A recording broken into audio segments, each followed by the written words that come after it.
Hello mga kababayan, magandang araw po sa inyo lahat. Kumusta na po kayo? So ngayon po, gagawa uli ako ng reaction video tungkol doon sa pagkakasakit ni Inday Krishna, also known as Peking Koreana. Kahapon, meron akong ginawang reaction video tungkol sa kanyang pagkakasakit at meron din na po akong ginawang advice. Nag-a-advise po ako doon kung ano pwedeng dapat gawin Inday Krishna, pero nasa kanya yon kung susundin man ni Inday Krishna. Pero ito talaga yung nakakagulat kasi nga po merong nag-comment doon, merong isang nag-comment, hindi naman po siya basher, alam ko fans din siya ni Inday Krishna. Kaya nga lang yung sinabi niya parang sinisisi pa yata niya yung mga fans ni Inday Krishna, yung nag-iidolo kay Inday Krishna. Parang tayo pa yung sinisisi niya kung bakit nga po daw nagkakasakit si Inday Krishna. So kayo, agree po ba kayo na tayo yung dahilan kung bakit si Inday Krishna nagkakasakit? Di ba po, alam naman po natin, tayo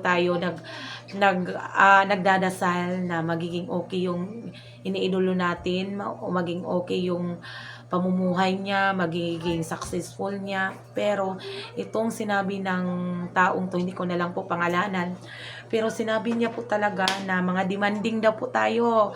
Kaya na-pressure po si Inday Krishna kasi lagi po daw siya sinasabihan na gumawa ng mga video or mga vlog para sa mga fans niya. Kaya po parang sinisisi niya po yung mga nag-iidolo mga fans sa kanya. Kaya nagkakasakit daw si Krishna, nakakasakit daw si Krishna dahil hindi na nakakapagpahinga. Yan po yung sinabi niya pa doon. Tapos sasabihin ko na lang po dito, tapos sinabi ko pa po doon daw na ngayon daw sasabihin ko na wag siya nang uminom ng soft drinks, ng mga kape, pinagbabawalan na daw natin.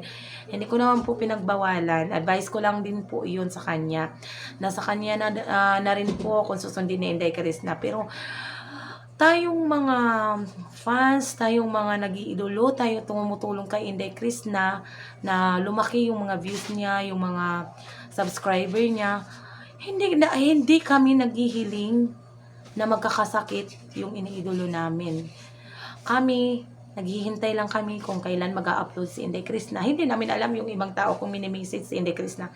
Kasi yung last na live ni Inday Krishna, meron siyang sinabi na yung merong group chat, parang nagagalit na daw yung iba kasi hindi na sa shout out doon sa kanilang group chat. So hindi ko po yun alam kasi hindi naman ako member doon. Pero ito lang po masasabi ko po, yung mga fans, yung mga viewers ni Inday Krishna is naghihintay lang po talaga. Hindi kami po nagdi-demand na araw-araw na gumawa si Inday Krishna. Kasi sa YouTube, pwede naman siyang mag-upload ng isang beses isang buwan, 3 video isang linggo. Pag hindi ka pa sikat, 3 video isang linggo para mahabol niya yung kita, para mahabol niya yung malaking views.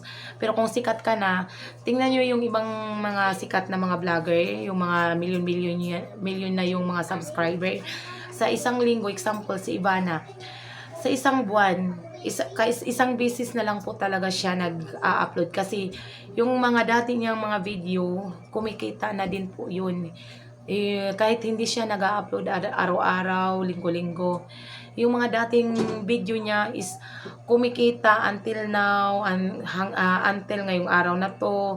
Kahit hindi siya gumagawa ng mga video, kumikita pa rin yun. Kaya hindi sila napipressure na gumawa ng mga video. Pero siguro sa sitwasyon ni Inday Krishna, kasi nga po bago pa nga po siya, hinahabol niya yung mga views na gusto niyang maabot, gusto niyang makuha kasi alam niya na mas malaki-laki yung kita pag nahi-hits niya yung views na yun, yung hinahabol niya. Kaya siguro araw-araw, pati kagaya sa akin, hindi naman ako ganoon, konti lang yung mga subscriber ko, konti lang yung views ko, halos hindi aabot ng 1,000 yung mga views ko. Kaya gumagawa talaga ako ng paraan, kaya nag-upload ako araw-araw. Pero si Inday Krishna, pwede naman siguro si Inday Krishna kasi mataas na yung mga views niya, pwede sa isang linggo, 1 or 3 video lang yung i-upload niya sa isang linggo, kaya para siya makapagpahinga. Pero ang sakit ba? Ang sakit intindihin. Bakit sabihin mo na yung mga fans ni Inday Chris na yung dahilan. Hindi naman kami naghahangad na magiging magkakasakit si Inday Chris na hinahangad pa nga namin yung kalusugan niya. So yung mga dati kong video, sinasabi ko na dapat bigyan din niya ng time yung sarili niya na makapaghinga, makapagpahinga. Hindi ko sinasabi na gumawa ka Inday ng video araw-araw, hindi ko po yun sinasabi. So alam din ng mga fans yan, alam din nila na kung may upload si Inda, happy kami. Pero pag ganito na may sakit si Inday Chris na nasasad din kami, parang pati kami nangihina. Pero hindi ibig sabihin na nagdadasal kami yung dahilan na magkakasakit si Inday Chris, na parang mali ata yung pagkaintindi mo, sir. Hindi yata ganoon yung mga naiisip mo. Pero hindi ko alam bakit mo naisip na ganoon. Kung isa kang fans, kung ikaw na nanonood ng mga video ni Inday Chris na 'di ba, hinihintay mo talaga yung mga views, yung mga upload niya, pero hindi mo naman hinahangad na araw-araw na mag-upload yung tao. Yung atin lang kung ano yung na-upload ni Inday Chris na, yun yung pinapanood natin. Hindi kami nagdidiman na araw-araw gumawa ka ng video dahil kung anong mga ganap sa iyong buhay kailangan mong i-update. So yung wala kaming ganoon na gustong mangyari. Ang amin is magiging safe yung iniidolo namin, magiging okay, magiging healthy. Andito lang naman kami, hindi kami nawawala sa kanya. Nag-aantay lang kami sa mga upload niya.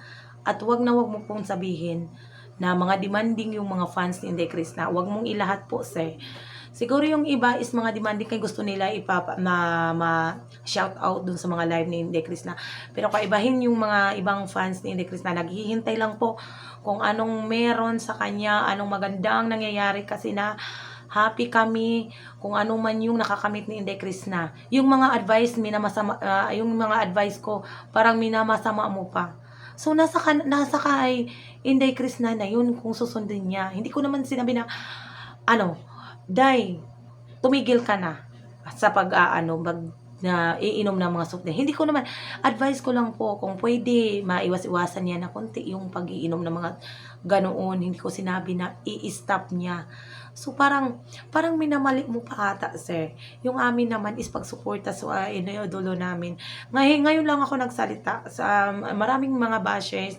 Akong nababasa, hindi ako nagre-reply kasi para walang gulo. Pero ito, hindi naman to bashers si sir, pero yung punto kasi niya, parang nasasaktan ako or kayo, nasasaktan din po ba kayo mga kababayan, kayong umiidolo kay Inday Chris na, nasasaktan din po ba kayo, nasasabihin na tayo yung dahilan kung bakit nagkakasakit yung iniidolo natin? Kasi mga demanding po daw tayo. Gusto natin gagawa si Inday Chris na araw-araw ng mga video, hindi daw natin pinapahinga si Inday Chris na. Hindi, sir, hindi po ganun yun. Kung ano po yung mga video, mga upload ni Inday Chris na, yan lang po talaga yung inaabangan namin. Happy kami kung meron siyang upload. So ngayon, hindi kami happy kasi may nararamdaman siya. Kung matamlay yung iniidolo namin, parang matamlay din yung mga fans, nag-aalala sa kanya. Kasi hindi biro yung sitwasyon ni Inday Chris na, kasi makikita mo talaga sa kanyang mukha yung pamumutla niya. So hindi biro yung mga nararamdaman niya ngayon. So wag mo sabihin na hinangad pa ng mga fans na magkakasakit si Inday Chris na, maling-mali po talaga yun, sir. Kung ganun yung pagkakaintindi mo na kami yung dahilan, nasa sayo po yun. Pero sa amin, naghahangad po talaga kami na magiging okay yung iniidolo namin, maging successful siya, maging healthy siya. Wala ka lang po kaming ibang hinihingi. Kung ano lang yung kaya ni Inday Chris na, yun lang yung hinihintay namin. Hindi kami naghahangad na mag-araw-araw, oras-oras mag-upload siya. Kasi alam ko nakaka-stress mag-isip ng anong i-upload mo sa yung channel. Kasi nararanasan ko din yun. So parang yung isip ko, bukas ano pa ba yung pwede kong may upload, kasi hindi pa nga po ganun kalakasan yung mga video ko, kaya parang pati ako nai-stress sa kakaisip. Pero nasa kay Inday Chris na yung control na yun. Nasa kanya na yung mga desisyon na yun. Kung ngayong araw ba is magpapahinga ba siya, or ngayong araw ba maggagawa ba siya ng video. Pero yung sabihin, yung mga demanding, yung mga fans na gusto araw-araw na hindi naman po ata patas yun, sir. Hindi naman po ata magandang sabihin yun. Parang sinisiraan mo yung mga fans ni Inday Krishna sa kanya, or parang nilalaglag mo tuloy yung mga fans ni Inday Krishna. So, matutuwa ba kami na sasabihan mo na matutuwa ba kami na sasabihan mo na kami yung dahilan kung bakit nagkakasakit si Inday Krishna? So, kung isa kang fans ni Inday Krishna, ano yung mararamdaman mo kung sasabihin din namin na ikaw, isa kang demanding na tao, isa kang demanding na fans, na kung ano yung gusto mong masunod kay Inday Krishna? Di pa po, hindi